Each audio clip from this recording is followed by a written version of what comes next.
కానీ వదిలేళ్ళిపోయినటువంటి ఆడవాళ్ళు ఎవరైతే ఉంటారో వాళ్ళని మాత్రం సమాజంలో వేపుకుని తింటున్నారండి.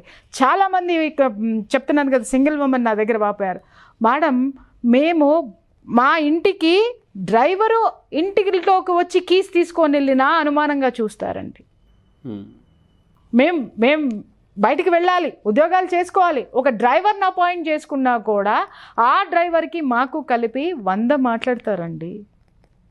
లేదు మా ఇంటికి ఎవరైనా స్నేహితులు వచ్చారు, మాకు హెల్త్ బాగుండదు, లేకపోతే ఇంకొకటి ఏదన్నా ఉంటుంది, లేదా మా ఆఫీస్ పనిలో ఎవరైనా ఒక మగవాడు మా ఇంటికి వచ్చాడు అని అంటే మాత్రం గుచ్చి చూస్తారండి మమ్మల్ని. ఫోన్లు మాట్లాడుతున్నాం, ఎందుకంటే బతుకు తెరువు సార్ వాళ్ళన్నీ ఫోన్లోనే నడుస్తున్నాయి.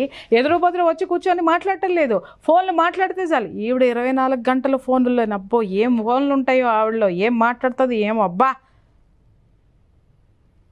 This is her personal life. నువ్వేమన్నా పోషిస్తున్నావా?